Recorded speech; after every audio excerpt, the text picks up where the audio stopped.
दोस्तों नमस्कार। मैं प्रमोद कुमार आपके अपने चैनल सहानी मैथमेटिक्स में आप सभी का बहुत बहुत स्वागत करता हूं। दोस्तों आज की क्लास में हम लोग बहुत ही इंपॉर्टेंट टॉपिक को डिस्कस करने वाले हैं इंटीग्रेशन के, जिसका नाम है इंटीग्रेशन ऑफ रैशनल फंक्शन। दोस्तों रैशनल फंक्शन का इंटीग्रेशन हम लोग बाय पार्शियल फ्रैक्शन करते हैं। तो इस क्लास में हम लोग ये भी जानेंगे कि रैशनल फंक्शन होते कैसे हैं, उसके बाद उसका पार्शियल फ्रैक्शन क्या होता है, पार्शियल फ्रैक्शन के रूल्स क्या होते हैं, और उनके बाद पार्शियल फ्रैक्शन की हेल्प से रैशनल फंक्शन का इंटीग्रेशन कैसे किया जाता है उसके रूल्स भी हम लोग जानेंगे। और उसके बाद हम लोग कुछ प्रॉब्लम लेंगे और उन प्रॉब्लम को डिस्कस करेंगे। वो सारे प्रॉब्लम मैंने इस तरीके से उन प्रॉब्लम को सेलेक्ट करके इस क्लास में लेके आया हूं ताकि उन क्वेश्चंस को करने के बाद आपके सारे कॉन्सेप्ट क्लियर हो जाएंगे। उसके बाद आपको कहीं कुछ भी देखने की जरूरत नहीं है, एक ही लेक्चर आप पार्शियल फ्रैक्शन का देखेंगे और पूरा कंप्लीट पार्शियल फ्रैक्शन आपका हो जाएगा। तो दोस्तों आइए स्टार्ट करते हैं आज की क्लास को। और आपसे निवेदन है कि आप पूरा वीडियो अंत तक जरूर देखें, कंप्लीटली पूरा वीडियो को देखें, बिल्कुल भी स्किप ना करें, ताकि आपको पूरा कॉन्सेप्ट समझ में आ जाए पार्शियल फ्रैक्शन का। साथ ही अगर आप चैनल पर नए हैं तो चैनल को जरूर सब्सक्राइब कर लें ताकि इस तरीके की क्लास आपको लगातार मिलती रहे। चलिए आइए स्टार्ट करते हैं आज की क्लास। और आज की क्लास में जो हमारा टॉपिक है उस टॉपिक का नाम है हमारे पास integration of rational function by partial fraction. Partial fraction के हिसाब से हेल्प से कैसे हम लोग रैशनल फंक्शन का इंटीग्रेशन करते हैं। तो सबसे पहला क्वेश्चन तो यही हमारे पास अराइज होता है कि when to use partial fraction in integration, कि दोस्तों पार्शियल फ्रैक्शन का इंटीग्रेशन में यूज कब करते हैं। पहली बात तो ये पता होना चाहिए।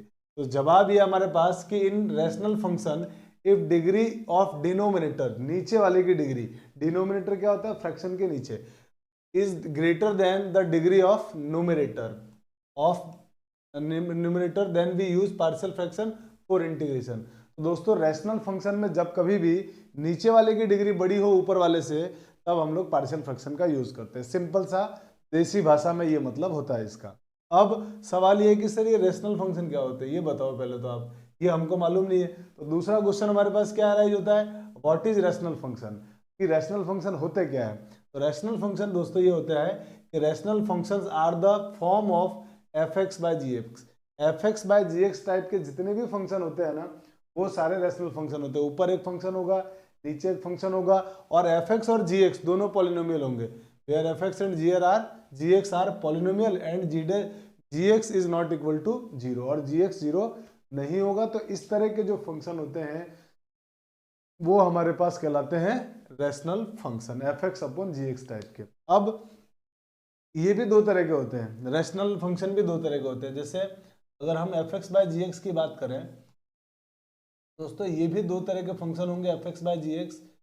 इसमें दो तरीके कैसे होंगे, हो सकता है कि एक बार ऊपर वाले की डिग्री बढ़ी आ जाए, एक बार नीचे वाले की डिग्री बढ़ी आ जाए। तो इसका मतलब ये हुआ कि एक तो होता है प्रॉपर रैशनल फंक्शन,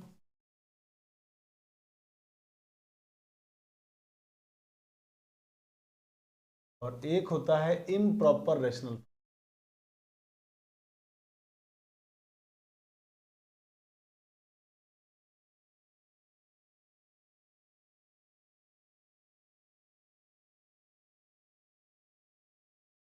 तो ये दो तरीके के रैशनल फंक्शन होंगे, एक तो प्रॉपर रैशनल फंक्शन और एक इम्प्रॉपर रैशनल फंक्शन। अब ये क्या होते हैं, अगर मान लीजिए आपके पास नीचे वाले की डिग्री बड़ी हो जाए, माने degree of g x is greater than degree of f x, नीचे वाले की डिग्री बड़ी होगी तो प्रॉपर, और ऊपर वाले की डिग्री बड़ी हो जाएगी तो इम्प्रॉपर हो जाएगा।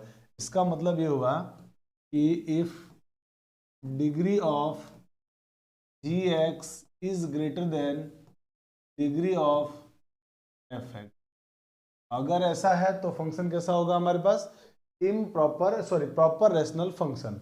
और इसी टाइप से अगर ऐसा बन जाए कि इफ डिग्री ऑफ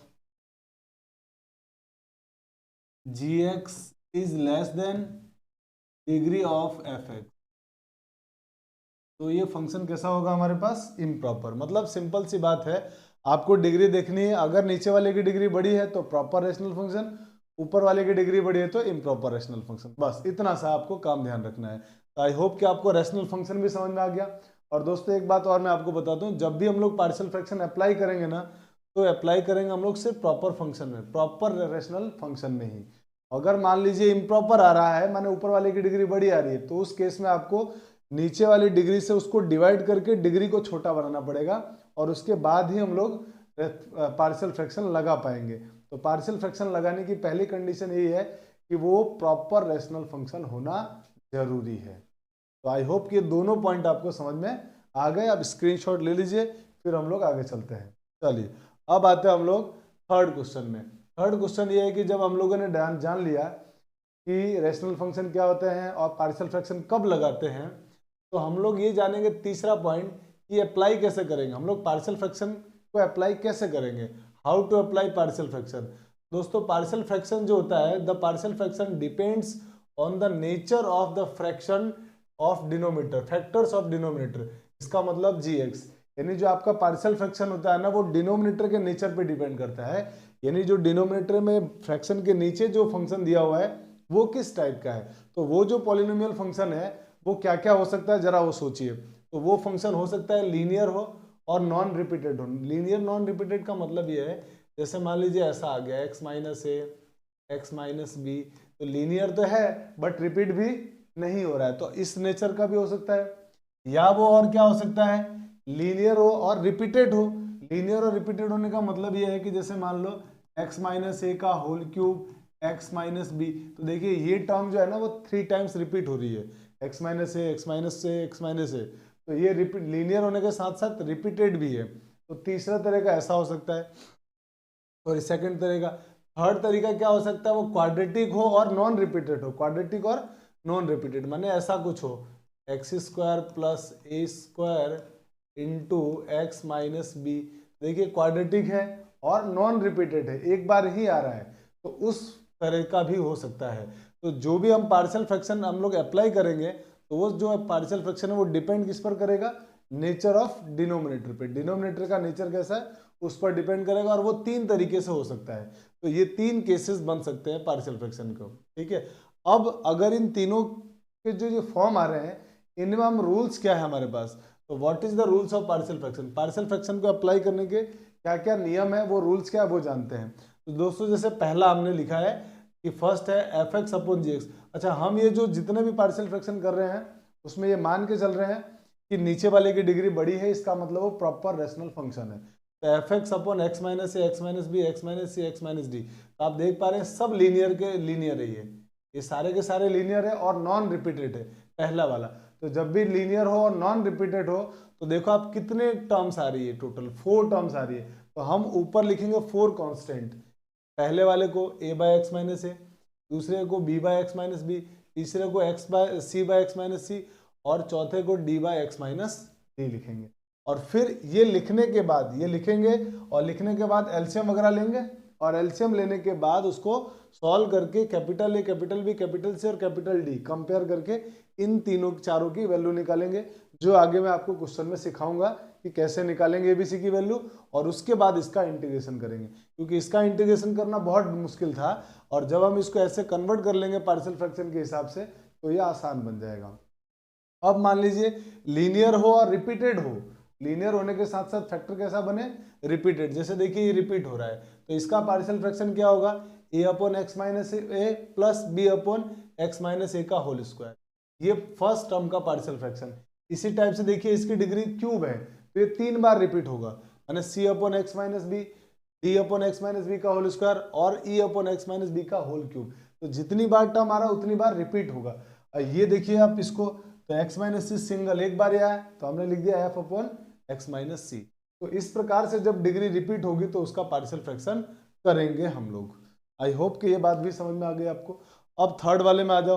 मान लो दोस्तों कि अगर आपके पास क्वाड्रेटिक आ गया और नॉन रिपीटेड है, क्वाड्रेटिक आया और नॉन रिपीटेड है, तो क्वाड्रेटिक का जो पार्शियल फ्रैक्शन होगा उसमें ऊपर लीनियर आएगा। तो क्वाड्रेटिक का पार्शियल फ्रैक्शन लीनियर में क्या लिखेंगे, a x plus b upon a x square plus b x plus c. तो इसका पार्शियल फ्रैक्शन हो जाएगा a x plus b upon a x square plus b x plus c. अब यहाँ पे स्मॉल लेटर में आ रहे हैं, तो हमने उसका जो पार्शियल फ्रैक्शन किया उसको कैपिटल लेटर में लिख दिया, प्लस ये सिंगल लीनियर ही था तो सी अपॉन एक्स माइनस डी। तो ये 3 रूल्स हम लोग फॉलो करेंगे जब भी हमारे को पार्शियल फ्रैक्शन करना होगा तब, और उसके बाद हम इनकी वैल्यू फाइंड आउट करेंगे इन कांस्टेंट की एबीसी की, और उसको पुट करके इसी इक्वेशन में फिर इसका दोनों साइड इंटीग्रेशन करेंगे और हमारा आंसर आ जाएगा। आई होप कि आपको ये सारे रूल्स भी समझ में आए होंगे। अब हम चलते हैं आगे, जल्दी से इसका स्क्रीनशॉट ले लीजिए आप लोग। अब हम आते हैं कुछ दो फॉर्मूले जिनको हम याद भी कर चुके हैं पहले हम इन फॉर्मूलों को लिख चुके हैं, याद भी कर लिया हम लोगों ने प्रीवियस वीडियो में। और अगर आपने मेरे प्रीवियस वीडियो नहीं देखे तो जरूर देखिए दोस्तों, आपके लिए वो बहुत काम के हैं। जब वो आप सीख लेंगे तो इंटीग्रेशन में यकीन मानिए कोई प्रॉब्लम आपको नहीं आने वाली है। तो अब इन फॉर्मूलों को प्रूफ के करने का टाइम आ गया कि इसका आंसर ये, इसका आंसर ये क्यों होता है। अभी तक तो हमने इसको याद तो कर लिया था, ये होता क्यों है। तो आइए जैसे मैं सबसे पहले फर्स्ट वाले को प्रूफ करता हूँ। तो फर्स्ट वाले में लिखा हुआ क्या है, मुझे जैसे इंटीग्रेशन फाइंड आउट करना है तो मैंने आई बोल दिया, integration I is equal to d x upon x square minus a square. इसका मुझे इंटीग्रेशन करना है। तो मैं क्या करता हूँ, अब ये इसका मुझे मान लीजिए फॉर्मूला याद नहीं है, फॉर्मूला याद रखना है पर अभी याद नहीं है, इसका प्रूफ जानना चाहता हूँ मैं। तो मैं क्या करूँगा, 1 x square minus a square का पार्शियल फ्रैक्शन, इसको मैं थोड़ा ऐसे लिख लेता हूँ, 1 एक्स माइनस ए 2x प्लस, और फिर क्या कर रहा हूँ मैं, अब इसका पार्शियल फ्रैक्शन।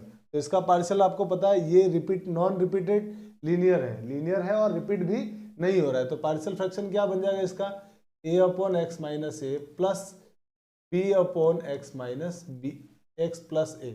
और ये इक्वेशन नंबर हो गया फर्स्ट। अब आपको क्या करना है, इसकी वैल्यू निकालनी है a और b की। तो आप एलसीएम ले लो दोनों साइड। जैसे ही आप दोनों साइड एलसीएम लेंगे या आप इसी से मल्टीप्लाई कर दो, x माइनस ए और x प्लस ए से पूरी इक्वेशन को मल्टीप्लाई, एलसीएम लो या मल्टीप्लाई करो, बात तो एक ही है। तो हम पूरी इक्वेशन को x माइनस ए इंटू एक्स प्लस ए से मल्टीप्लाई, तो यहाँ पे तो पूरा कैंसिल आउट हो जाएगा, 1 बचेगा। और सोचो ये टर्म का जब इससे मल्टीप्लाई होगा तो x minus a cancel out हो जाएगा, क्या बचेगा, तो आप कहेंगे sir a into x plus a बचेगा, प्लस इसी पूरे टर्म का जब b से मल्टीप्लाई होगा तो x प्लस ए से x प्लस ए कट जाएगा, क्या बचेगा x माइनस ए। तो b के साथ में क्या आएगा, x माइनस। अब सॉल्व करते हैं दोनों को, तो 1 का मल्टीप्लाई किया तो ये हो गया ax plus a into a plus b x minus b into a. अब इन दोनों को देखो, इन दोनों में से x कॉमन ले लिया तो ये हो गया a plus b into x plus इन दोनों में से स्मॉल a कॉमन ले लिया तो ये हो गया a minus b into small a। और इधर क्या चल रहा है 1। अब दोस्तों ये तो आइडेंटिटीज है, और दो आइडेंटिटी अगर इक्वल है तो उनके कांस्टेंट टर्म भी क्या होंगे, कोफिशिएंट्स भी इक्वल होंगे। तो कंपेयर कर लिया हमने, देते हैं by comparing on both side, comparing on both sides, दोनों साइड जैसे ही कंपेयर करेंगे तो अब क्या होने वाला है, यहां से x का कोफिशिएंट क्या है a प्लस बी, और इधर x का कोफिशिएंट है क्या, नहीं है। तो नहीं है तो हम ऐसा लिख सकते हैं ना 0 इंटू एक्स। तो सोचो x का कोफिशिएंट कितना हो गया इस साइड में, RHS LHS में 0 और RHS में a plus b. It means हम ये कह सकते हैं कि हमारे पास जो a प्लस बी है की वैल्यू आ गई 0। सेम यहाँ देखिए कांस्टेंट टर्म देखेंगे अगर ध्यान से आप इसके अंदर, तो आपको दिखेगा कांस्टेंट टर्म यहाँ पे कितना है, a plus a minus b into a, ये हमारा कांस्टेंट टर्म है। और इधर कांस्टेंट टर्म क्या है 1। तो इसका मतलब अगर कंपैरिजन से देखा जाए तो हमारे को क्या मिल रहा है, हमारे पास जो यहाँ कांस्टेंट टर्म है वो ये पूरा कांस्टेंट टर्म है, और इधर क्या दिया हुआ है 1। तो हमारे पास ये बन जाएगा a माइनस बी की जो वैल्यू होगी वो a माइनस बी की वैल्यू होने वाली है कुछ 1 अपॉन ए, ये हो जाएगा a माइनस बी की वैल्यू। यहाँ तक कोई प्रॉब्लम नहीं। अब हम क्या करते हैं इसको सॉल्व करने के लिए कि इन दोनों को सॉल्व कर लेते हैं। तो इन दोनों को जब सिंप्लीफाई करके a और b की वैल्यू फाइंड आउट करेंगे तो क्या बनेगा, ये दोनों कैंसिल आउट होगा, a से ऐड होके हो जाएगा 2a और ये दोनों ऐड होके हो जाएंगे 1 अपॉन ए। तो कैपिटल A की वैल्यू आ जाएगी 1 अपॉन 2a, ये आ गया कैपिटल A। अब आप कैपिटल A की वैल्यू किसी भी इसमें इन दोनों में से किसी भी इक्वेशन में पुट कर दो, b की वैल्यू आ जाएगी। तो अब b की वैल्यू इसमें पुट कर रहा हूँ मैं, तो a की वैल्यू 1/2 है, मैंने अगर यहाँ पुट किया तो उधर जाके माइनस का हो जाएगा, तो b की वैल्यू क्या हो जाएगी -1 अपॉन 2 है। ये आ गया ए और बी की वैल्यू। ये जो कैपिटल ए कैपिटल बी की वैल्यू आई है ना, वो इक्वेशन नंबर 1 में पुट करके इंटीग्रेशन करना है, बस आपका आंसर आ जाएगा। लिख देते हैं, now put value of A and be in equation number first and integrate. तो ये होगा इंटीग्रेशन में dx upon x minus A into x plus a, और इसमें वैल्यू भर रहा हूँ मैं कैपिटल ए के प्लेस पर 1/2 है, तो 1/2 है इंटीग्रेशन 1 अपॉन एक्स माइनस ए इंटू डी एक्स प्लस, यहाँ से b की वैल्यू क्या पुट करोगे आप, 1/2 है, तो जो -1/2 है ना, वो यहाँ आएगा तो क्या बन जाएगा, माइनस का 1/2 बना देगा प्लस को, और इधर हो जाएगा dx upon x plus a. और अब आराम से इसका इंटीग्रेशन हो जाएगा। ये तो हो गया 1/2 है, तो सब दोनों में से कॉमन, तो 1/2 कॉमन। अंदर जो 1/x माइनस ए है, इसका इंटीग्रेशन log x माइनस ए, माइनस इसका इंटीग्रेशन करेंगे तो log x प्लस ए और प्लस सी। और अब आपको मालूम है log m माइनस एन होता है log m अपॉन एन, तो ये क्या बन जाएगा 1/2a log x माइनस ए अपॉन एक्स ए प्लस सी। और यही हमारे को प्रूफ करना था, यही हमारा आंसर था। बहुत आराम से हम लोगों ने इसको प्रूफ कर दिया, और जैसे इसको प्रूफ किया ना, वैसे ही इसका भी प्रूफ करेंगे तो ये टर्म आ जाएगी।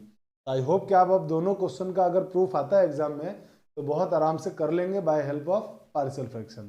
ठीक है, चलिए स्क्रीनशॉट ले लीजिए, अब आगे चलते हैं हम लोग। अब हम आते हैं हमारे अगले प्रॉब्लम में। अब ये इस टाइप के क्वेश्चंस हैं जिनको हमको सॉल्व करना है। तो आप देख पा रहे हैं नीचे ये रैशनल फंक्शन है और नीचे वाले की डिग्री बड़ी है, तो हम क्या करेंगे, पार्शियल फ्रैक्शन की हेल्प से क्वेश्चन को सॉल्व करेंगे। तो पार्शियल फ्रैक्शन की हेल्प से क्वेश्चन को सॉल्व करने के लिए पहले इसके फैक्टर बना लेते हैं हम लोग।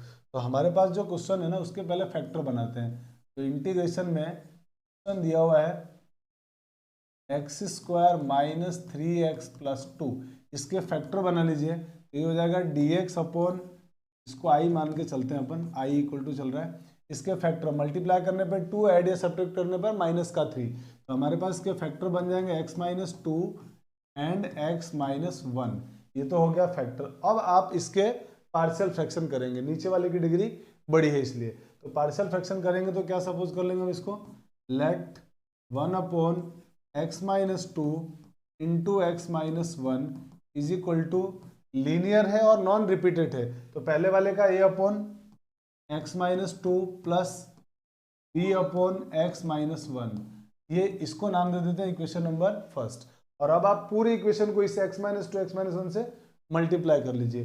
तो जैसे आप मल्टीप्लाई करेंगे तो यहाँ पे बचेगा 1, यहाँ पे क्या होगा, इससे मल्टीप्लाई करेंगे तो x माइनस 2 कट जाएगा, क्या बचेगा इसके साथ मल्टीप्लाई में x माइनस 1, फिर प्लस, अब इसको जब मल्टीप्लाई करेंगे तो x माइनस 1 कैंसिल आउट, क्या बचेगा b इंटू एक्स माइनस 2।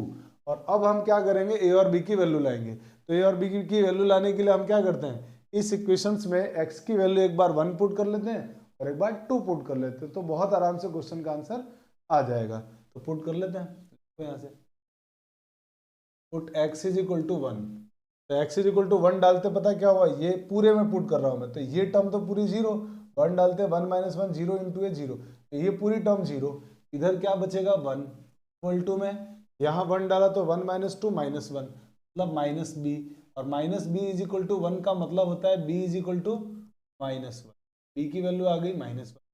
अब मैं क्या पुट कर रहा हूँ, x की वैल्यू 2, तो अब इसमें पुट कर दिया हमने x इज इक्वल टू 2, तो x is equal to 2 put करेंगे तो ये टर्म पूरी 0 हो रही है, और यहाँ पे भी 2, इधर तो x है ही नहीं, तो इधर तो आ गया 1 इक्वल टू में a इंटू 2 माइनस 1, और 2 माइनस 1 1, और a इंटू 1 a बनेगा, a की वैल्यू आ गई यहाँ से 1। अब ये जो a और b की वैल्यू है ना, वो इक्वेशन 1 में पुट करेंगे और दोनों साइड इसका इंटीग्रेशन कर लेंगे। तो यहाँ से क्या आएगा हमारे पास, put value of a and b in equation number first and integrate on both sides। तो इंटीग्रेशन करेंगे दोनों साइड तो हो जाएगा इंटीग्रेशन में dx upon x minus two into x minus one is equal to x के place पर डालो वैल्यू वन, तो यहाँ वन डालोगे एक ही वैल्यू तो क्या होगा one upon x minus to d x, और b की जगह वैल्यू डाल रहे हैं हम लोग माइनस वन, तो यहाँ माइनस वन डालेंगे तो माइनस बाहर और ये हो जाएगा one upon x minus one और डी एक्स। अब इसका इंटीग्रेशन आराम से हो जाएगा, तो इसका इंटीग्रेशन कर लेते हैं तो हमारा आंसर आ जाएगा one upon x minus two का integration log x minus two minus इसका integration log x minus one plus c. अब ये log m minus n, log m minus log n क्या होता है लॉग एम अपॉन एन, तो यहाँ से बन जाएगा इंटीग्रेशन आंसर में log x minus two upon x minus one plus c. यही हमारे इस प्रॉब्लम का आंसर होगा। तो दोस्तों अब ये तो हमारा आंसर आ गया पूरे मेथड से। अब यहाँ पे आपको एक शॉर्टकट तरीका भी सीखना चाहिए ताकि जब क्वेश्चन आसान आए तो हम लोग ऑब्जेक्टिव क्वेश्चन में शॉर्टकट तरीके से डायरेक्ट कर लें। तो शॉर्टकट तरीका लगता कब है वो जरा ध्यान से समझिएगा। जब कभी भी आपके पास इंटीग्रेशन में ऐसा क्वेश्चन आए दो ब्रैकेट आए x minus a x minus B, इस टाइप के दो ब्रैकेट्स आए, जब भी इंटीग्रेशन में दो ब्रैकेट आए आप इन दोनों का डिफरेंस निकाल लीजिए, दोनों का डिफरेंस। अब डिफरेंस कैसे निकालते हैं तो आप इसमें से देख के पक्का कर लीजिए कौन बड़ा है और कौन छोटा है, कौन बड़ा है और कौन छोटा है। तो जब भी दो ब्रैकेट आए और आपके पास उनका डिफरेंस कांस्टेंट हो, इनका डिफरेंस कैसा आ जाए कांस्टेंट आए, डिफरेंस क्या है कांस्टेंट, तो हम डायरेक्ट इसके इंटीग्रेशन को याद रखेंगे, वो होगा वन अपॉन डिफरेंस लॉग छोटा अपॉन बड़ा, बस इतना सा बात आपको याद रखना है। तो हम लोग जब छोटे छोटे क्वेश्चंस आएंगे जिनमें हमें डायरेक्ट कर लेना चाहिए इंटीग्रेशन विदाउट पार्शियल फ्रैक्शन, जैसे इस क्वेश्चन को सॉल्व करने में इतना ज़्यादा टाइम लगा, अगर ये ऑब्जेक्टिव क्वेश्चन आएगा तो हम लोग इस शॉर्टकट तरीके का यूज़ कर लेंगे। जैसे आप कहोगे सर इसका आंसर ये कैसे आएगा, देखो ये आपने फैक्टर बनाए, दो ब्रैकेट दिख रहे हैं, अब आप कहोगे सर इसको डिफरेंस कैसे निकालेंगे, तो मैंने कहा ना छोटा डिफरेंस हमेशा बड़े में से छोटे को घटाते हैं, तो छोटा कौन है बड़ा कौन है, ये बड़ा है और ये छोटा है, इसमें से इसको माइनस करो, तो आप जैसे इसमें से इसको माइनस करोगे ना तो आएगा आपके पास वन, तो डिफरेंस तो कितना आ गया वन, तो वन अपॉन डिफरेंस माने वन लॉग छोटा अपॉन बड़ा। अब छोटा कौन है इन दोनों में, ये छोटा है x माइनस टू, और बड़ा कौन है x माइनस वन प्लस सी, हो गया आंसर। तो देखिए यही तो आंसर आ रहा है हमारा, ये देखिए। तो आप इस तरीके का यूज कर सकते हो जब क्वेश्चन बहुत छोटे छोटे आएंगे और वन अपॉन में दो ब्रैकेट हो तो आंसर हो जाएगा सीधे, और अंतर डिफरेंस उनका कांस्टेंट आना चाहिए, तो वन अपॉन डिफरेंस लॉग छोटा अपॉन बड़ा। हम लोग आगे इसको यूज करेंगे जब छोटे छोटे क्वेश्चन मिलेंगे ऑब्जेक्टिव क्वेश्चन में, तब यूज करेंगे इसको, ठीक है। चलिए स्क्रीनशॉट ले लीजिए, फिर हम लोग आगे चलते हैं। अब हम आते हैं हमारे अगले प्रॉब्लम में। अगले प्रॉब्लम में दो ब्रैकेट नहीं है, तीन तीन ब्रैकेट हैं, और आप देख पा रहे हैं लीनियर है तीनों, और लीनियर होने के साथ साथ नॉन रिपीटेड है। तो आपको दिख गया होगा कि सर इसमें तुरंत हमको पार्शियल फ्रैक्शन लगाना चाहिए, तो आइए पार्शियल फ्रैक्शन लगाते हैं। तो पार्शियल फ्रैक्शन लगाने के लिए इसको सपोज कर लेते हैं, let 2x minus one upon x minus one into x minus two into x minus three का पार्शियल फ्रैक्शन होगा a upon x minus one plus b upon x plus two plus c upon x minus three. इसको equation number बोल दो one. अब आप क्या करो, इस पूरी इक्वेशन को इसी से मल्टीप्लाई कर दो, इसके डिनोमिनेटर से। तो आप जैसे मल्टीप्लाई करोगे तो इधर क्या बचेगा, इधर तो बचेगा 2x minus one mine equal to में इसका जब मल्टीप्लाई होगा तो ये आएगा a into x minus two x minus three, क्योंकि x minus one cancel out, फिर इसी टर्म का जब इससे मल्टीप्लाई होगा तो ये x plus two cancel out हो जाएगा, और x प्लस टू जब कैंसिल आउट होगा, ये x प्लस टू है, ठीक है, x प्लस टू जब कैंसिल आउट होगा तो क्या बचेगा b के साथ में, तो b के साथ मल्टीप्लाई में बचेगा x minus one into x minus three, plus जब इस पूरी टर्म का इससे मल्टीप्लाई होगा तो x minus three cancel out, ये टर्म बचेगी c into x minus one और x प्लस टू। अब आपको इनकी वैल्यू लानी है, ए बी सी की वैल्यू। तो आप क्या करो, एक बार तो वन पुट करो, एक बार माइनस वन टू पुट करो और एक बार थ्री पुट करो, तो उससे ए बी सी आराम से आ जाएगा। तो हम क्या करते हैं, अब इसी इक्वेशन में कर रहे हैं, पुट कर रहे हैं, put x is equal to one. जैसे आप x is equal to one put करोगे तो इधर भी पुट करना पड़ेगा, तो ये होगा two into one minus one equal to, x की जगह वन डालते, पता है ये टर्म जीरो, ये टर्म भी जीरो, ये दोनों टर्म पूरी जीरो। यहाँ पे क्या बन गया, a इंटू वन डाला तो वन प्लस टू थ्री, यहाँ वन डाला तो one minus two, one minus three minus का टू। अब इसको जरा सिंप्लीफाई कर लीजिए, तो इसको सिंप्लीफाई करेंगे तो टू वन जा टू माइनस वन वन, और ये होगा माइनस सिक्स, डिवाइड कर देंगे तो यहाँ से जो हमारे को a की वैल्यू मिलेगी, वो a की वैल्यू मिल जाएगी माइनस वन बाय सिक्स। अब b की वैल्यू निकालने के लिए हम क्या करते हैं, x के प्लेस, इस इक्वेशन में x की वैल्यू माइनस टू पुट कर देते हैं, लिख देते हैं यहाँ पे put x is equal to minus two. जैसे माइनस टू डाला तो इधर भी डालना पड़ेगा, तो होगा minus two into two minus one equal to में ये term zero, minus two put करते जीरो, तो ये पूरा जीरो, ये टर्म भी पूरा जीरो, सिर्फ ये बचेगा, तो ये हो जाएगा b into minus two minus one minus three, minus two minus three minus five, ये हो गया minus five.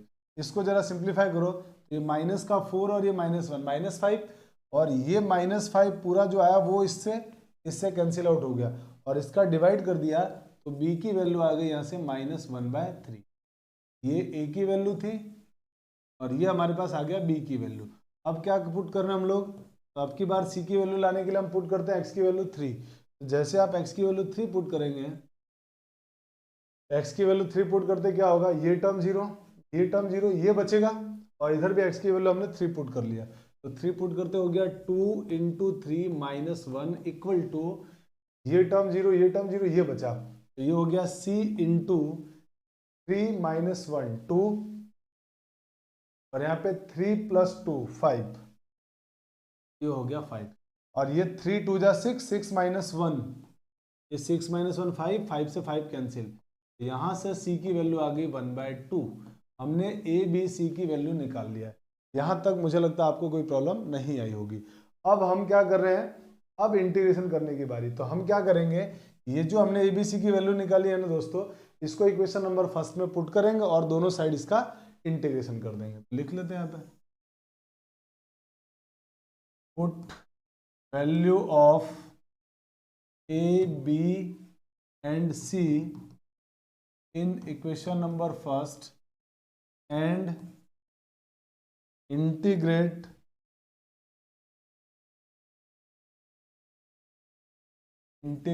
on both sides, और इसका दोनों साइड आप इंटीग्रेशन कर लीजिए। दोनों साइड जब इंटीग्रेशन करेंगे तो इंटीग्रेशन में 2x minus one into d x upon x minus one x plus two x minus three is equal to a की value one by minus one by six, तो minus one by six constant है, बाहर ले लिया हमने, integration में one upon x minus one d x. फिर b की वैल्यू क्या है, माइनस वन बाय थ्री, बाहर ले लिया, इसमें से minus one by three constant है, इंटीग्रेशन में d x upon x plus two. फिर c की वैल्यू वन बाय टू, तो c की वैल्यू वन बाय टू, बाहर ले लिया वन बाय टू को, तो plus one by two integration में d x upon x minus three.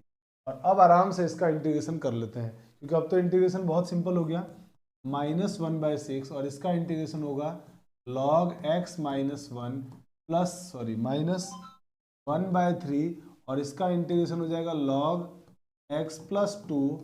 फिर इसका इंटीग्रेशन करेंगे तो plus one by two log x minus three plus c, और यही हमारे इस प्रॉब्लम का आंसर है। आई होप कि आपको बात समझ में आ गई होगी, पार्शियल फ्रैक्शन लीनियर वाले आपको समझ में आ गए होंगे। चलिए अब हम आते हैं हमारे अगले प्रॉब्लम में। अब अगले प्रॉब्लम में क्या हो रहा है कि अगले प्रॉब्लम में जो क्वेश्चन है ना, उसमें लीनियर की पावर रिपीट हो रही है, माने लीनियर फंक्शन रिपीटेड है।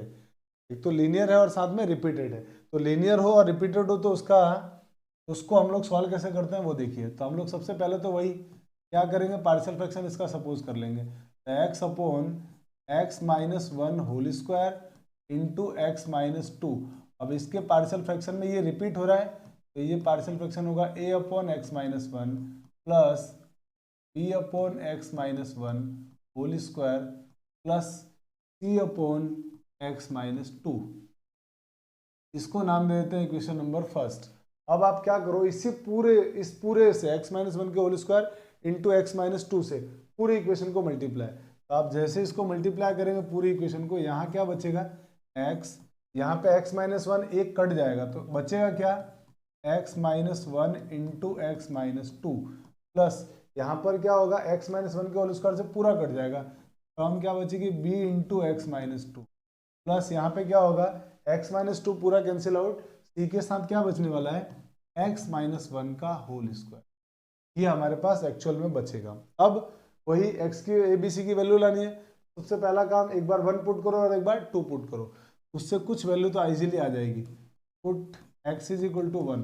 जैसे हम x is equal to 1 put कर रहे हैं, ये टर्म 0, ये टर्म 0, क्या बच गया सिर्फ b, और इधर x की जगह 1, तो 1 डालते ये पूरा 0 plus b into one minus two plus 0। तो यहां से मुझे क्लियर दिख रहा है कि minus b is equal to one, it means b is equal to क्या होगा माइनस का 1। ये हमको मिल गया, b की वैल्यू आ गई। अब b की वैल्यू आने के बाद फिर अब की बार क्या पुट करते हैं, x की वैल्यू 2। तो जैसे आप x की वैल्यू 2 पुट करोगे, ये 0 और ये 0 हो जाएगा।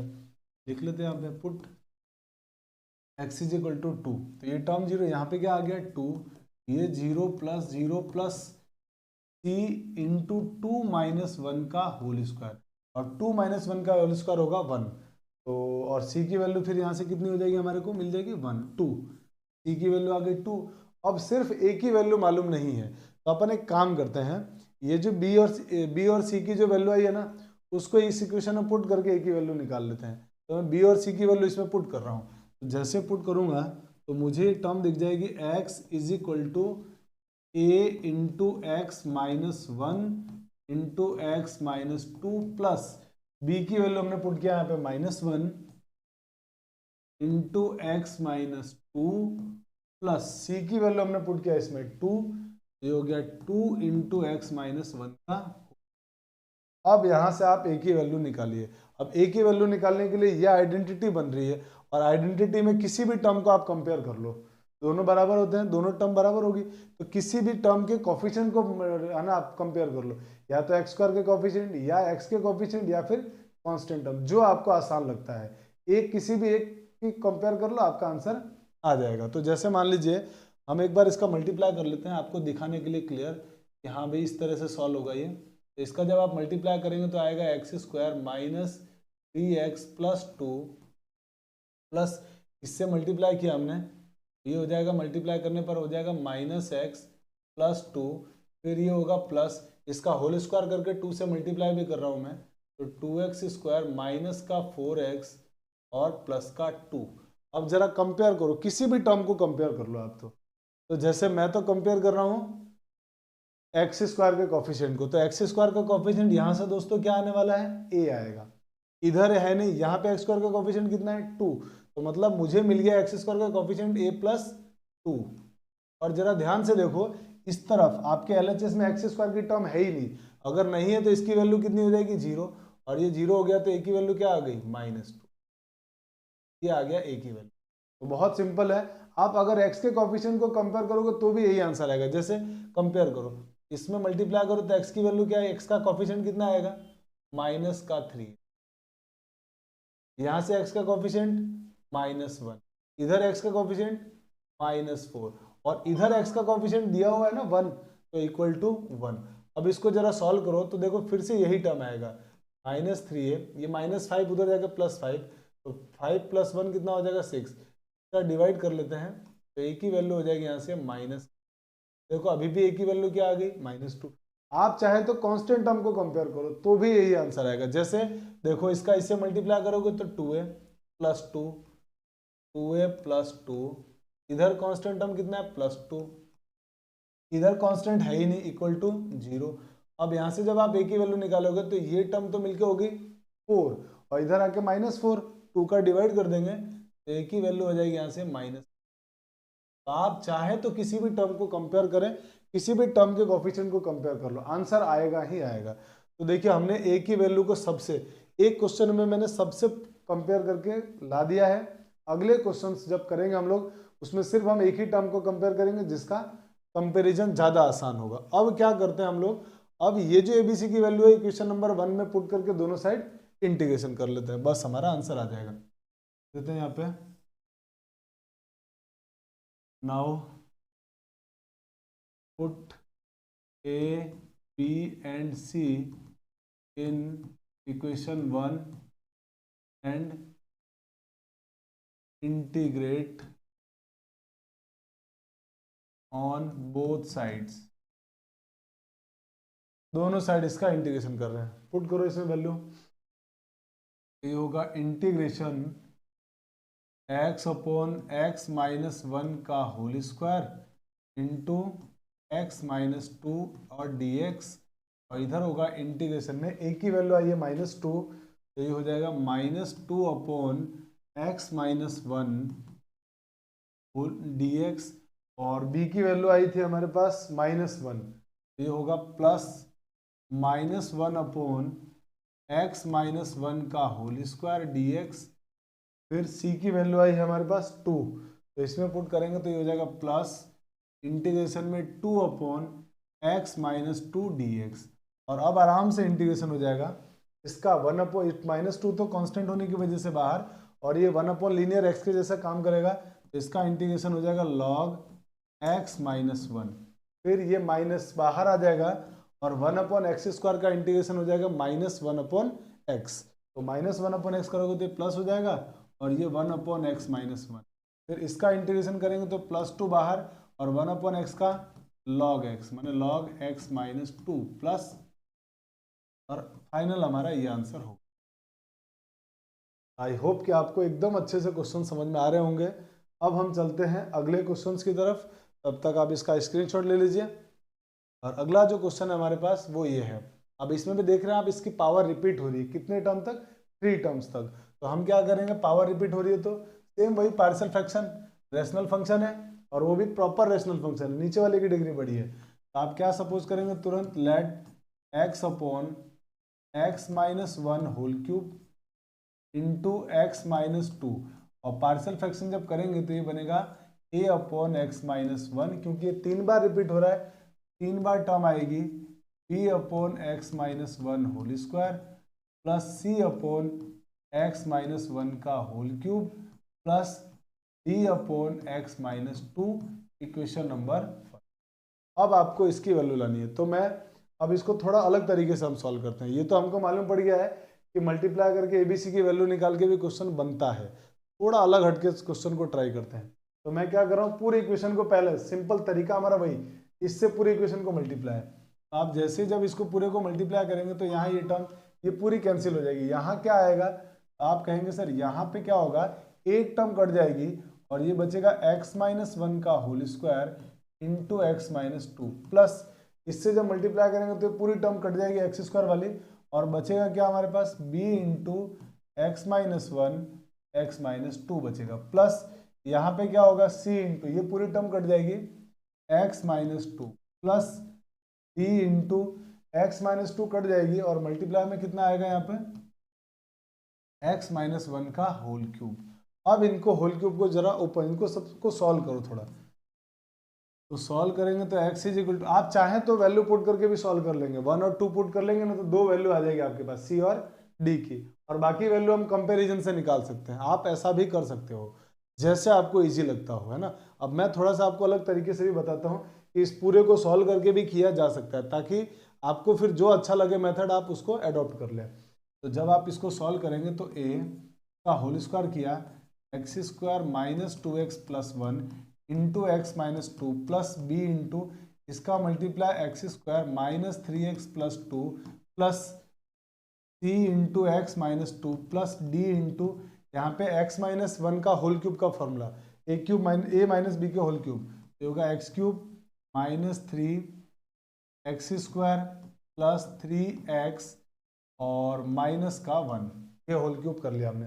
अब मल्टीप्लाई करने की बारी है, तो x इज इक्वल टू इनका वापिस से एक बार मल्टीप्लाई कर दो, तो a आएगा एक्स स्क्वायर का इससे मल्टीप्लाई एक्स क्यूब बनेगा तो हो गया ए एक्स क्यूब, फिर इसका मल्टीप्लाई इसके साथ करेंगे आप तो ये बनेगा 2x स्क्वायर माइनस का, और इससे मल्टीप्लाई होगा तो माइनस का 2x स्क्वायर और आएगा, तो कितने आने वाले माइनस के 4 है। या मैं छोड़ो एक बार मल्टीप्लाई कर ही देता हूँ, तो आप इसमें कंफ्यूज हो गए, पूरा मल्टीप्लाई कर ही लेते हैं। इसका मल्टीप्लाई करेंगे तो x cube minus 2x square, फिर माइनस 2x का दोनों से मल्टीप्लाई माइनस 2x स्क्वायर, फिर इससे मल्टीप्लाई प्लस 4x, फिर उसके बाद 1 से मल्टीप्लाई प्लस x माइनस 2, यहाँ पे क्या होगा प्लस b से मल्टीप्लाई तो bx square minus 3bx plus 2b, c से multiply plus cx minus 2c, d से multiply plus dx cube minus 3d x square plus 3dx minus d। अब हम क्या करते हैं, x इक्वल टू इसका इससे मल्टीप्लाई एक्स क्यूब, और यहाँ पे आएगा हमारे पास एक्स क्यूब, ये एक टर्म आएंगी, इनमें से एक्स क्यूब को कॉमन ले लिया तो क्या बचेगा a plus D into x cube बचेगा। अब ये बनेगा हमारे पास माइनस 4x स्क्वायर, और a से मल्टीप्लाई होगा तो माइनस का 4x स्क्वायर, और एक्स स्क्वायर की टर्म एक तो ये भी है और एक एक्स स्क्वायर की टर्म यहाँ पे ये है, तो इनमें से जब एक्स स्क्वायर आप कॉमन लेंगे तो क्या बचेगा, यहाँ से यहाँ बचेगा माइनस का 4a, और यहाँ पे बचेगा प्लस में b, और यहाँ बचेगा माइनस का 3d,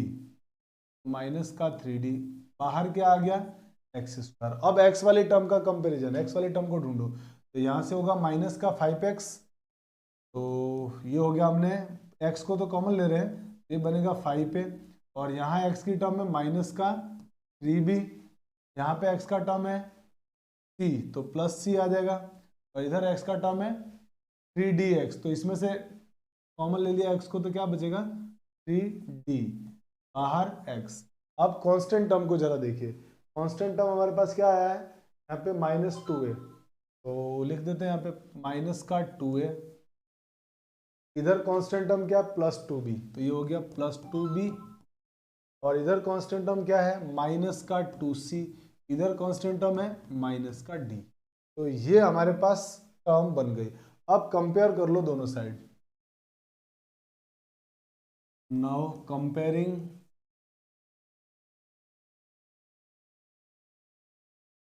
ऑन बोथ साइड्स, दोनों साइड कंपेयर करेंगे तो कंपेयर करने पर इधर एक्स क्यूब का कोफिशिएंट a प्लस डी है, और इधर एक्स क्यूब का टर्म है ही नहीं तो 0, इसका मतलब a इज इक्वल टू क्या आ गया माइनस डी, इक्वेशन नंबर 2। इधर एक्स स्क्वायर का कोफिशिएंट कितना है तो minus 4a plus b minus 2d equal to 0, क्योंकि इधर एक्स स्क्वायर का टर्म नहीं है, तो नहीं है तो हमने ये लिख दिया।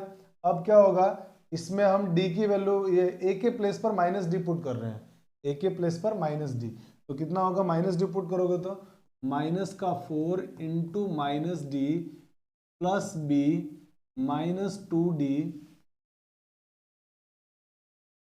इक्वल टू 0, और इसको जरा और सिंप्लीफाई करेंगे तो ये प्लस का 4d और ये माइनस का 2d, तो कितना हो जाएगा हमारे पास सॉल्व हो गया, तो आप कहेंगे सर ये सॉल्व हो गया प्लस का 2d, तो ये हो गया b plus 2d equal to 0, equation number 3। अब आगे यहाँ पे x का कोफिशिएंट ये है, इधर x का कोफिशिएंट है ही नहीं, तो हम क्या कर रहे हैं इसको लिख रहे हैं, तो ये बन गया हमारे पास 5a माइनस का 3b प्लस का c और प्लस का 3d, और वो कांस्टेंट टर्म इधर x का कोफिशिएंट क्या है 1, तो इक्वल टू में 1 पुट किया। अब इसको सॉल्व कर रहे हैं तो सबसे पहले a और d को तो हटा ही देते हैं, तो a के प्लेस पर हमने पुट कर दिया माइनस डी जब आप पुट करेंगे तो माइनस डी यहाँ पे पुट करने से हो जाएगा माइनस का 5d माइनस का 3b plus c plus 3d implies ये पूरा कन्वर्ट हो गया, सॉल्व करने के बाद अरे यहाँ पे इक्वल टू 1 भी आएगा। अब ये सॉल्व करने पर कन्वर्ट क्या हो गया हमारे पास, ये हो गया माइनस का 3b प्लस c और minus 5d plus 3d minus का 2d equal to 0, equation sorry 1 equal to में क्या है 1 चल रहा है 1, क्वेश्चन नंबर ये हो गया हमारे पास 4। अब हम आगे चलते हैं कांस्टेंट टर्म, तो इधर तो कांस्टेंट टर्म है नहीं, इधर कांस्टेंट टर्म ये लिखा हुआ है, इसका मतलब ये हमारे पास होगा माइनस का 2a और प्लस का 2b minus 2c minus d equal to 0। अब आप यहां से फर्स्ट सेकंड इक्वेशन से a के प्लेस पर माइनस डी पुट कर लीजिए। तो जैसे आप माइनस डी पुट करेंगे तो माइनस का 2d और माइनस 2 का मल्टीप्लाई प्लस 2d हो जाएगा। तो ये प्लस का 2b, यहाँ से माइनस का 2c, ये तो सॉल्व हो चुका है, इक्वल टू में 0, इक्वेशन नंबर 5। अब ये जो 4 इक्वेशंस हमारे पास है ना 2 3 4 5, इनको सॉल्व करके एबीसीडी की वैल्यू लानी है। तो आप सोचते हैं कि इनको सॉल्व करके एबीसीडी की वैल्यू कैसे लाई जाए। तो ज़रा सोचिए कि क्या आएगा वैल्यू। तो आपको यहाँ से दिख जाएगा कि सर एक काम करते हैं, यहाँ से है ना 2d की वैल्यू निकालते हैं। 2d की वैल्यू माइनस बी आएगी, इन दोनों इक्वेशन में 2d के प्लेस पर माइनस बी पुट कर देते हैं। जरा सोचो यहाँ से 2d की वैल्यू क्या आएगी। तो 2d की वैल्यू आएगी माइनस बी, और ये माइनस बी मैं इन दोनों में पुट कर रहा हूँ। तो सोचो माइनस बी जब यहाँ पुट करेंगे तो क्या होगा, माइनस का 3b प्लस सी, और यहाँ माइनस बी पुट करते प्लस का हो जाएगा 2b और इक्वल टू में 1। और इसको जब आप सिंप्लीफाई करेंगे तो माइनस का b और प्लस का 2b minus b plus c is equal to 1 आ गया। ये हमारे पास ये वैल्यू आ गई बी और सी की टर्म्स में। अब इसमें भी मैं 2d की जगह क्या पुट कर रहा हूँ, माइनस बी। तो जैसे आप इसमें भी माइनस बी पुट करेंगे तो ये हो जाएगा माइनस का बी, ठीक है। और माइनस का बी, अपन ने कुछ गड़बड़ किया है, यहाँ पे गड़बड़ किया है। यहाँ पे 2d की वैल्यू माइनस बी पुट करेंगे ना तो माइनस से प्लस भी आएगा सिर्फ, यहाँ ये 2 नहीं आएगा, है ना। तो अपन इस 2 को हटा देते हैं, ये हो जाएगा प्लस बी, केवल माइनस बी पुट किया तो प्लस बी हो गया। तो ये हो गया। सॉल्व करने के बाद हमारे पास फाइनली यहाँ पे चेंज हो जाएगा और ये हो जाएगा हमारे पास plus minus 3b plus b हो जाएगा माइनस का 2b plus c equal to 1। अब यहाँ पे देखो माइनस बी आ गया, ये हो गया प्लस का 2b और प्लस 2c इक्वल टू 0। जब इसको सॉल्व करेंगे तो माइनस बी प्लस 2b हो जाएगा b, तो यहाँ से बन जाएगा ये finally b plus 2c equal to 0। और अब इन दोनों को सिंप्लीफाई करके b और c की वैल्यू निकाल लेते हैं पहले। तो दोनों को सॉल्व कर लेते हैं, आ जाओ। यही मैं इधर ही सॉल्व कर रहा हूँ। देखो यहाँ से क्या होगा, अब इन दोनों को सॉल्व करने के लिए कॉफिशिएंट इक्वल करने पड़ेंगे। तो मैं इस इक्वेशन को मल्टीप्लाई कर रहा हूँ 2 से। तो ऊपर वाली इक्वेशन तो एज इट इज रही, minus 2b plus c equal to 1, और नीचे वाले को मैं 2 से मल्टीप्लाई कर रहा हूँ तो ये बनेगा 2b plus 4c equal to 0। अब ये दोनों को ऐड करेंगे तो ये कैंसिल आउट हो गया, ये हो गया 5c इक्वल टू 1। तो यहाँ से इम्प्लाइज में c की वैल्यू 1/5, और ये जो c की वैल्यू आई है ना वो किसी भी इक्वेशन में पुट कर दो। जैसे मैं c की वैल्यू यहाँ पुट कर देता हूँ 1/5, तो यहाँ 1/5 पुट करूंगा तो 2/5, और 2/5 उधर जाके माइनस का, तो b की वैल्यू तो आ गई माइनस के 2/5। अब ये जो b और c की वैल्यू आएगी ना, उनसे हम d की और c की वैल्यू निकालते हैं। तो अगर मैं b की वैल्यू यहाँ पुट कर दूँ तो d आ जाएगा। तो देखिए अब यहाँ से क्या हो जाएगा, 2d इक्वल टू b की वैल्यू -2/5 तो प्लस 2/5 हो जाएगा, 2/5, और ये 2 से 2 कैंसिल आउट हो गया। फाइनली जो आपके पास d की वैल्यू हो गई 1/5। और ये जो अब d की वैल्यू आई है ना, वो आप d की वैल्यू यहाँ पुट कर दो, a की वैल्यू आ जाएगी। तो आपके पास यहाँ से a की वैल्यू क्या आ जाएगी, -1/5, -1/5। तो इस प्रकार से हमने a और d a b c d चारों की वैल्यू आ गई। ये जो ABCD की वैल्यू है वो इक्वेशन नंबर 1 में पुट करना है और उसके बाद इसको इंटीग्रेट करना है। तो अब हमारे पास स्पेस की कमी हो चुकी है, तो हम इधर ही स्पेस बनाते हैं थोड़ा, ठीक है। और इसमें लिखते हैं कि इसमें इनकी वैल्यू पुट कर रहे हैं और इंटीग्रेट कर रहे हैं। तो जरा देखिए ध्यान से, a की वैल्यू आई है -1/5, तो हम -1/5 को इसमें से कॉमन ले लेते हैं, बाहर इंटीग्रेशन में हो गया 1/x-1। फिर b की वैल्यू आई है हमारे पास -2/5, तो -2/5 भी कांस्टेंट होने की वजह से बाहर, और ये हो गया 1/x-1 होल स्क्वायर। dx भी ऊपर ही लिख लेते हैं। सी की वैल्यू आई है 1/5, कांस्टेंट होने की वजह से 1/5 बाहर, इंटीग्रेशन में dx अपॉन x माइनस 1 का होल क्यूब,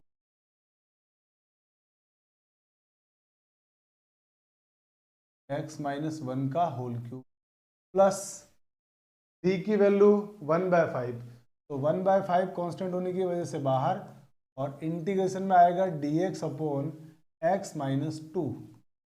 अब इसका इंटीग्रेशन कर लेते हैं, तो 1/5 1 अपॉन एक्स का इंटीग्रेशन माइनस 1 का इंटीग्रेशन लॉग एक्स माइनस 1, और 1 अपॉन एक्स स्क्वायर का माइनस 1 अपॉन एक्स, तो ये हो जाएगा प्लस 2 अपॉन 5, और 1 अपॉन एक्स स्क्वायर का इंटीग्रेशन कर रहे हैं तो हो जाएगा माइनस 1 अपॉन एक्स, तो इसका मतलब ये 1 अपॉन एक्स माइनस 1 आ जाएगा, ये हो गया। फिर इसका 1 अपॉन एक्स क्यूब का integration minus 2 upon sorry minus 1 upon 2x square, minus one upon 2x square, minus का 1 अपॉन 10 हो जाएगा, और फाइनली आ जाएगा ये x माइनस 1 का होल स्क्वायर। फिर इसका इंटीग्रेशन करेंगे तो ये आएगा प्लस में 1/5, और इसका इंटीग्रेशन हो जाएगा log x माइनस 2 प्लस। तो आप देख पा रहे हैं ये हमारा आंसर तो आ चुका है, बट इस मेथड से देखा जाए तो बाकी पुराने मेथड के कंपेरेटिवली थोड़ा लेंदी जरूर है, आंसर आएगा बट थोड़ा लेंदी है। तो मुझे मेरे हिसाब से जो बेस्ट तरीका है वो ये है कि आप थोड़ा वैल्यू पुट करके 2 वैल्यू निकाल लो, और बाकी की 2 वैल्यू निकालना आसान है, फिर वो कंपेयर करके बहुत आराम से निकाल लेंगे।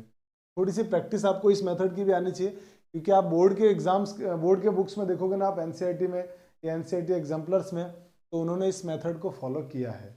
ठीक है, तो चलिए स्क्रीनशॉट ले लीजिए, फिर हम लोग आगे बढ़ जाते हैं। और अब आते हैं हम हमारे अगले प्रॉब्लम में। अब अगले प्रॉब्लम में क्या है, आप देखिए यहाँ पर आपको एक क्वाड्रेटिक दिख रहा होगा, आप इसको चाहें तो क्वाड्रेटिक की हेल्प से करें, या इसका चाहे तो आप फैक्टर बना लें तो जल्दी बन जाएगा क्वेश्चन। तो हम क्या कर रहे हैं, क्वाड्रेटिक्स के इसको सॉल्व करने के बजाय फैक्टर बना लेते हैं, क्वेश्चन जल्दी बन जाएगा। देखिए कैसे बनेगा, तो जैसे हमारे पास इंटीग्रेशन में लिखा हुआ आई सपोज कर लिया इसको, और ये हो गया हमारे पास x square plus 2 dx upon x plus 1। आप चाहें तो फैक्टर बनाए, आपकी मर्जी नहीं है फैक्टर बनाने की तो क्वाड्रेटिक से सॉल्व करें, कोई दिक्कत नहीं है, क्वेश्चन बनेगा। तो मैं तो इसका अभी फैक्टर बना लेता हूँ, x माइनस 1 और x प्लस 1 बन गया।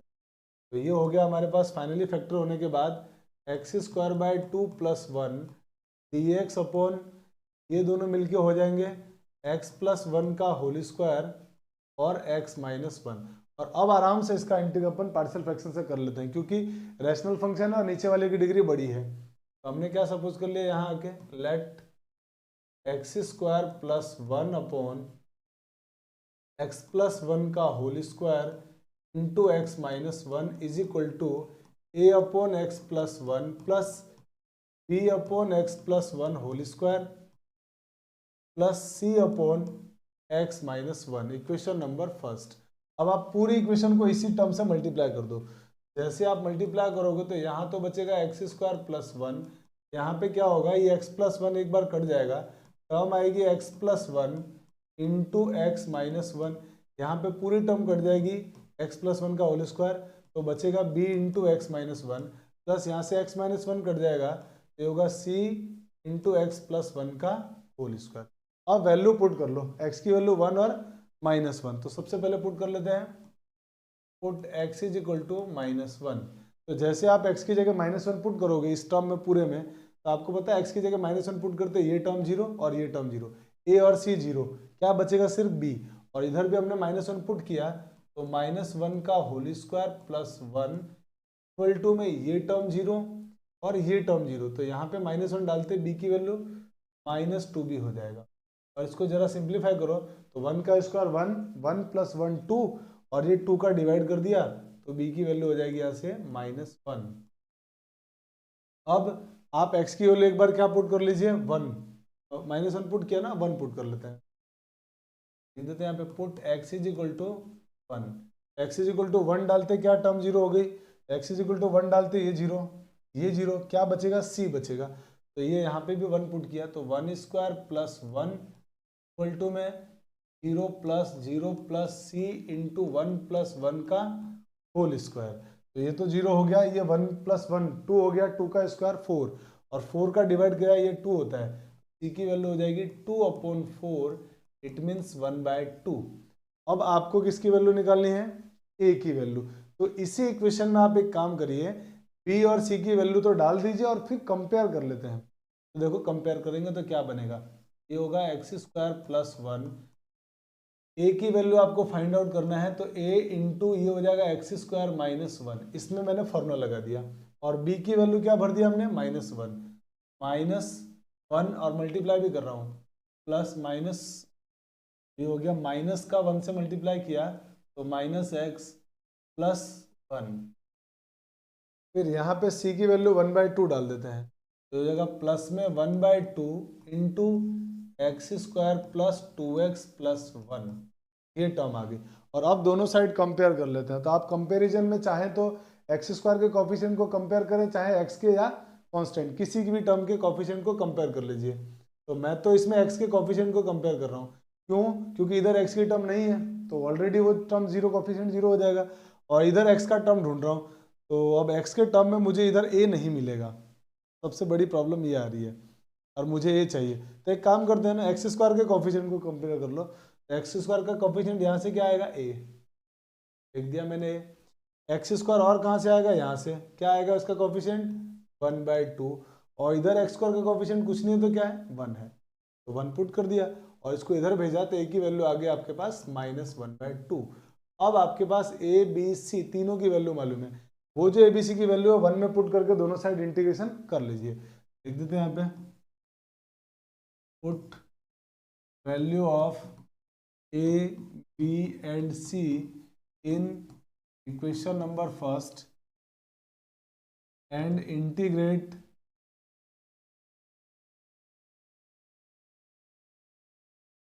ऑन बोथ साइड्स, दोनों साइड इसका इंटीग्रेशन कर लेते हैं। तो ये बनेगा इंटीग्रेशन में x² + 1 dx अपॉन x + 1 का whole square into x - 1 equal to में a की वैल्यू -1/2, तो -1/2 कांस्टेंट होने की वजह से बाहर आ गया, 1/x + 1 dx, और b की वैल्यू है हमारे पास -1, तो ये हो जाएगा -1 बाहर, और ये dx/x + 1 का होल स्क्वायर, और c की वैल्यू आई आपके पास 1/2, तो इसमें से 1/2 बाहर आ गया, इंटीग्रेशन में c की वैल्यू रख दिया, ये हो गया 1/x - 1 और dx।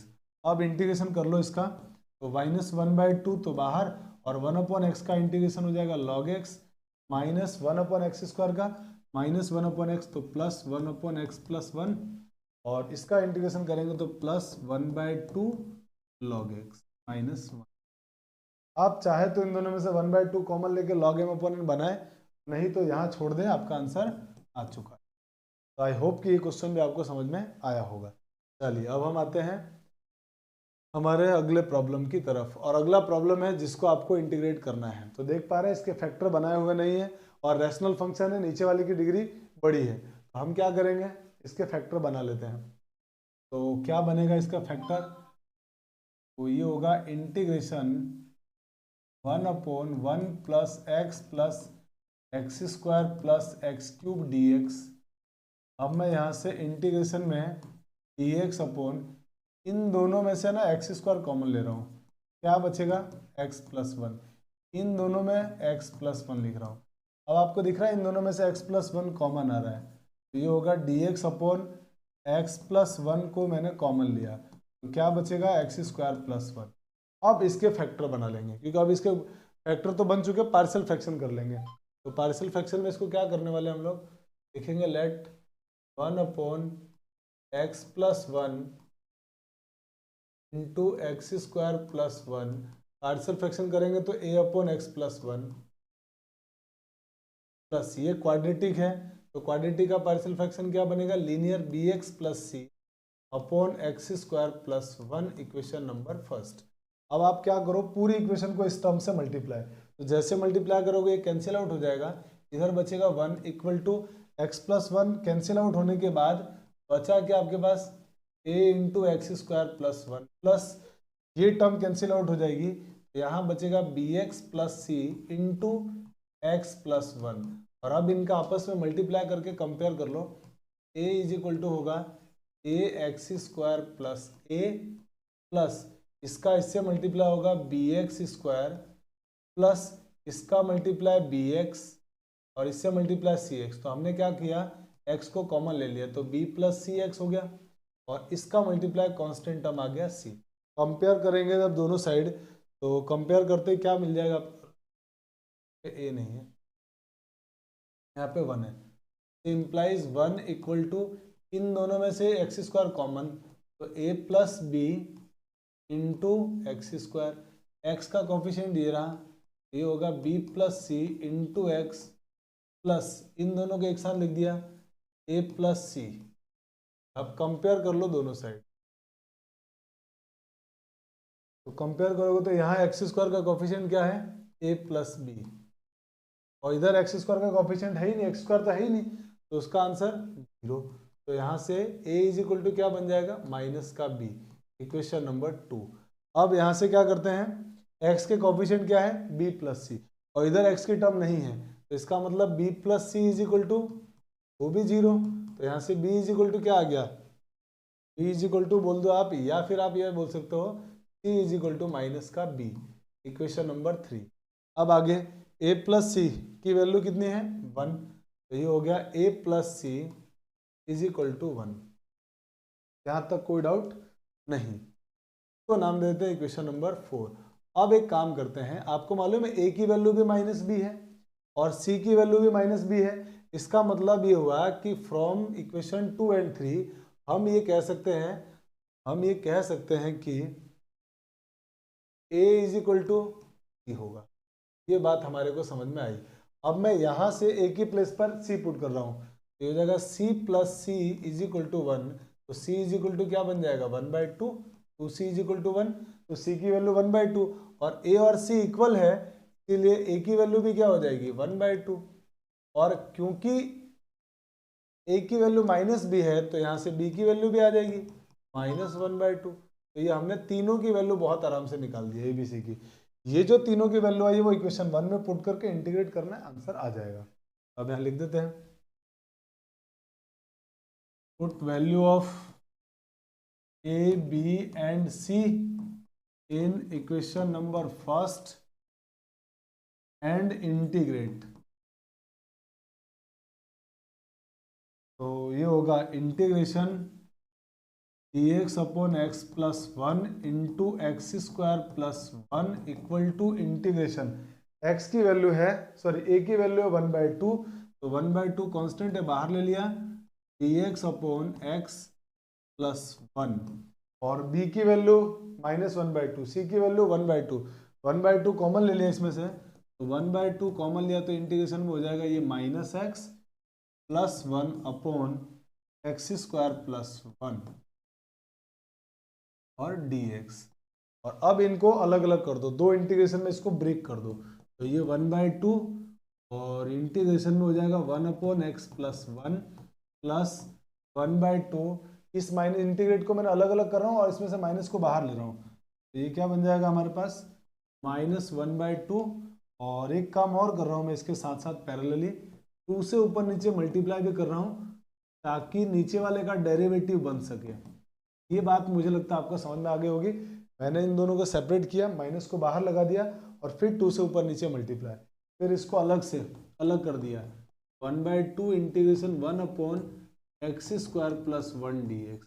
और अब इसका इंटीग्रेशन जो है ना वो ऊपर लिख रहा हूँ मैं, वो देखो।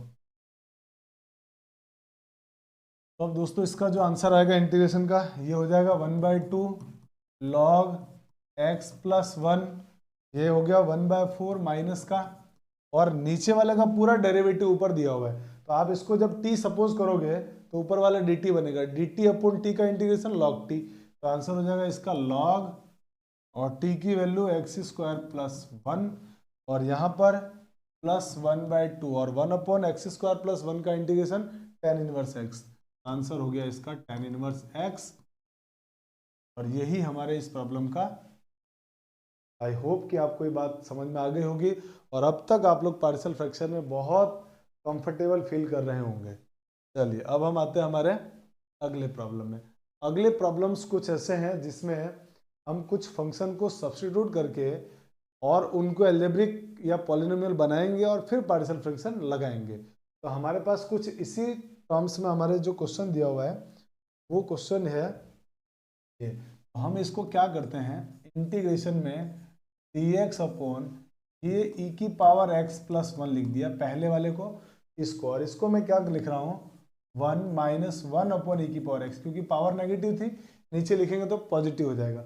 अब इसको जरा एलसीएम वगैरह ले लो, ये होगा इंटीग्रेशन में dx upon e raise to the power x plus 1 into e raise to the power x minus 1 upon e raise to the power x। नीचे से x e की पावर x ऊपर चला जाएगा तो इंटीग्रेशन होगा e की power x into d x upon e की power x plus 1 into e की पावर x माइनस 1। और अब आपको दिख रहा होगा क्लियर कि सर अब तो आप e की पावर x को t मान लीजिए तो ऊपर वाला dt बन जाएगा। लिख लेते हैं यहाँ पे लेट e की power x is equal to t, तो इसका डेरिवेटिव e की power x dx is equal to dt। जब आप इसमें भरेंगे आपका इंटीग्रेशन, हमने इसको i के इक्वल सपोज कर लिया, तो i इज इक्वल टू होगा इंटीग्रेशन में dt अपॉन t plus 1 into t minus 1। और अब आप कहेंगे कि सर अब आप आपका फॉर्मूला लगा दो डायरेक्ट इंटीग्रेशन वाला, direct substitution integration by partial fraction direct लगा दो, क्योंकि आपको यहाँ पर अब आपको दो ब्रैकेट दिख रहा है और दोनों का जो डिफरेंस है ना वो डिफरेंस आपको कांस्टेंट दिख रहा है, दोनों का डिफरेंस कांस्टेंट दिख रहा है t माइनस 1। अब दोनों का डिफरेंस अगर कांस्टेंट दिख रहा है तो आंसर क्या होता है हमारा, आप कहेंगे आंसर होता है सर 1 अपॉन डिफरेंस, तो ये बड़ा है ये छोटा है, इसमें से इसको माइनस करोगे तो डिफरेंस आ रहा है 2, तो 1 अपॉन डिफरेंस लॉग छोटा अपॉन बड़ा, तो छोटा है t माइनस 1, t माइनस 1 ऊपर और t प्लस 1 नीचे प्लस c, और t की वैल्यू लास्ट में e की पावर x, ये हमने सपोज किया था ना, ये t की जगह भर दो, तो ये होगा 1/2 लॉग e की power x minus 1 upon e की पावर x प्लस 1। यही हमारे इस प्रॉब्लम का, बहुत आराम से बन गया क्वेश्चन। अब आते हैं अगले क्वेश्चन में। अगला क्वेश्चन ये है, तो आप कहेंगे सर इसमें भी एक काम करें ना आप, e की पावर x को t मान लीजिए, तो इसमें भी हमने क्या सपोज किया पहले, let e raise to the power x is equal to t, तो इसका derivative e raise to the power x dx is equal to dt, तो इस पूरे की जगह तो आ गया dt, तो ये हो गया i is equal to integration में ऊपर dt और e की पावर 2x कितना हो जाएगा t स्क्वायर, ये हो गया t स्क्वायर प्लस ये कितना हो गया 5t और प्लस 6। और अब इसके फैक्टर बना लेते हैं, जब आप इसके फैक्टर बनाएंगे तो फैक्टर क्या बनेगा, आप कहेंगे सर इसके फैक्टर बन रहा है t plus 2 and t plus 3 और dt। और अब तो आराम से आपका शॉर्टकट तरीका लग जाएगा, दो ब्रैकेट है और दोनों का डिफरेंस कांस्टेंट है, इसमें ये बड़ा है और ये छोटा है, तो जब आप इसमें से इसको माइनस करेंगे तो आंसर कितना आएगा 1, तो डिफरेंस तो आ रहा है 1, तो आंसर होगा 1 अपॉन डिफरेंस माने 1 अपॉन 1 लॉग छोटा अपॉन बड़ा, छोटा ये है ये बड़ा है, तो आंसर हो जाएगा t plus 2 upon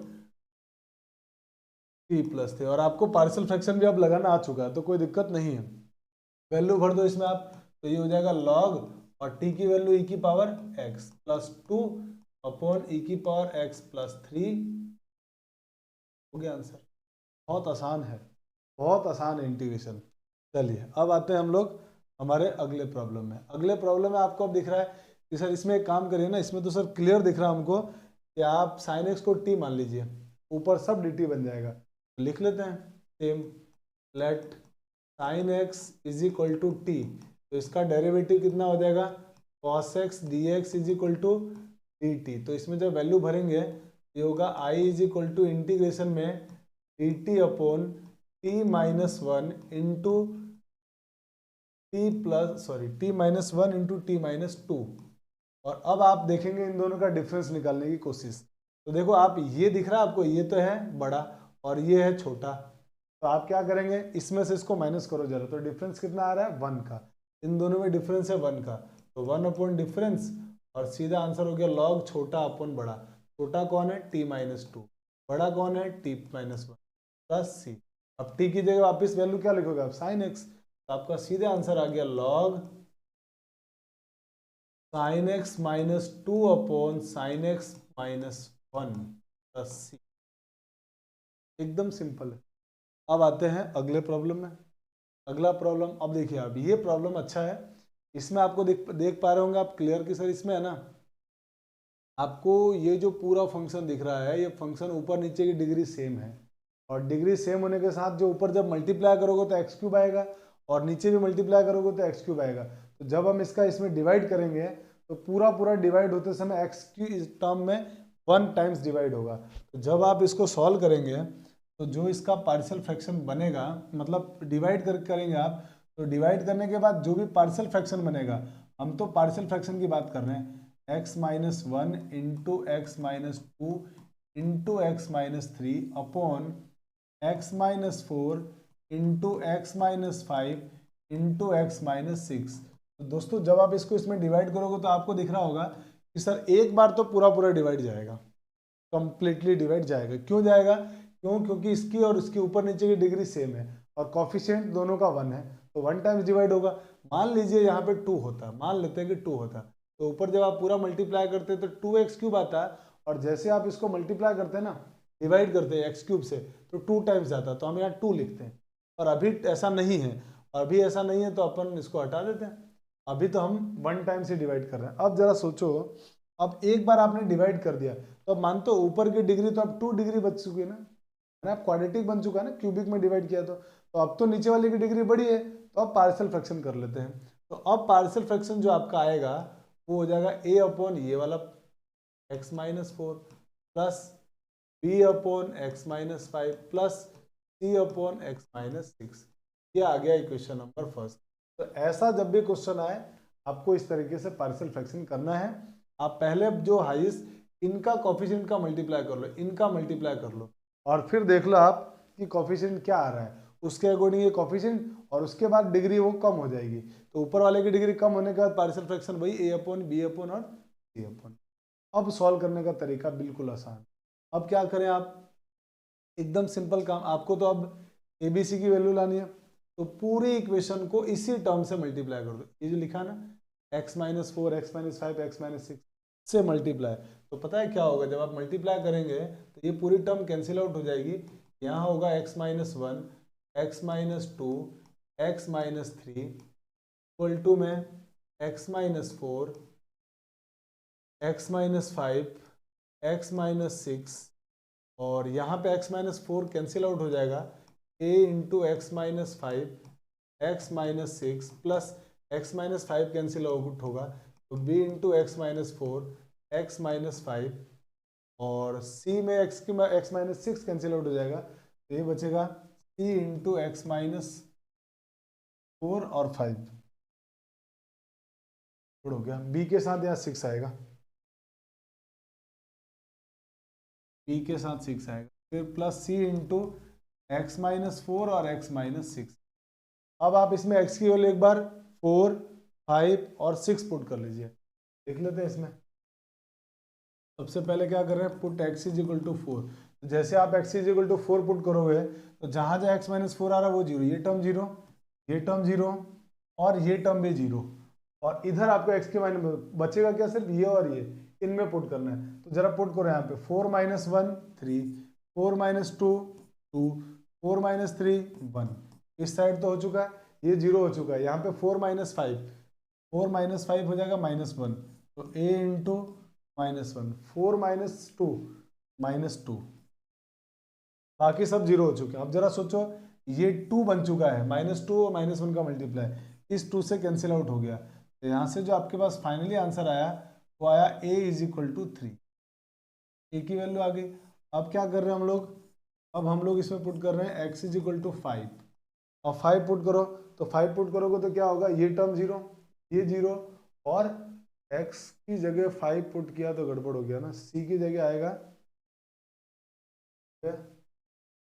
x minus 5 आएगा भाई, ये 6 कट चुका था, तो ये भी टर्म जीरो हो गई। तो आपको सिर्फ क्या बचेगा, b बचेगा। ये सारे जीरो हो जाएंगे, ये टर्म जीरो, ये टर्म जीरो, और ये टर्म, b बचेगा इधर, और इधर x की जगह 5, तो 5 minus 1 4, 5 minus 2 3, 5 minus 3 2 equal to b into 5 minus 4 1, 5 minus 6 -1। इसका डिवाइड कर दिया तो आंसर कितना आएगा यहाँ से, b की वैल्यू, तो b की वैल्यू आ जाएगी हमारे पास यहाँ से, ये -1 का डिवाइड तो ये होगा 12 और 3 2 6 24, तो माइनस का 24 आ गया। ये हमने 5 पुट करके वैल्यू निकाल लिया। अब हम क्या पुट करते हैं, x की वैल्यू 6 लिख देते हैं यहाँ पे, put x is equal to 6। जैसे आप 6 पुट करोगे ये 0 ये 0 ये 0, सिर्फ c बचेगा। तो और इधर भी 6 पुट कर रहे हैं हम लोग, तो 6 माइनस 1 5 और उसके बाद 4 और into 3 equal to c into x की वैल्यू पुट कर रहे हैं 6, तो 6 माइनस 4 हो जाएगा 2 और 6 माइनस 5 हो जाएगा 1 और 2 इंटू 1 2 से 4 कैंसिल हो गया 2 टाइम्स, तो 5 2 जा 10, 10 इंटू 3 30, तो c की वैल्यू आ गई 30।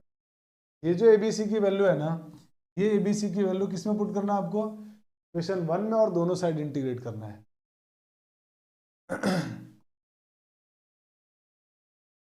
Put A, B and C in equation 1 and integrate on both side। तो जैसे जब दोनों साइड इंटीग्रेशन करोगे तो आपके पास डायरेक्टली आ जाएगा I, इसको अपन I सपोज कर लेते हैं, तो I इज इक्वल टू ये सब का इंटीग्रेशन, तो 1 प्लस A की वैल्यू क्या आई है 3, ये हो जाएगा 3 upon x minus 4 plus B की वैल्यू -24। एक काम करते हैं, माइनस को 24 अपॉन x माइनस 5 लिख देते हैं। C की वैल्यू आई है 30, तो plus 30 upon x minus 6 into d x. अब जरा इसका इंटीग्रेशन कर दो, 1 का integration x plus 3 into log x minus 4 minus 24 into log x minus 5 plus 30 into log x minus 6। ये हमारे इस प्रॉब्लम का आंसर हो गया।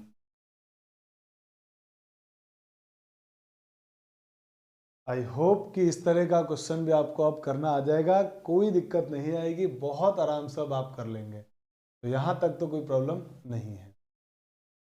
तो दोस्तों अब हम लोग आज की क्लास में इतना ही पढ़ने वाले हैं, और आई होप कि आपने बहुत अच्छे अच्छे क्वेश्चन हमने इस क्लास में किया, उसको एंजॉय किया होगा। आपको ये लेक्चर कैसा लगा मुझे कमेंट करके ज़रूर बताइएगा। साथ ही अगर आप चैनल पर नए जुड़े हुए हैं तो चैनल को लाइक शेयर सब्सक्राइब जरूर करें, और अपने बहुत सारे दोस्तों को ज़रूर बताएं। तो मिलते हैं नेक्स्ट क्लास में, जिसमें हम लोग पढ़ने वाले हैं अगली क्लास में इंटीग्रेशन ऑफ इरेशनल फंक्शन। मिलते हैं नेक्स्ट क्लास में। Thanks for watching. जय हिंद।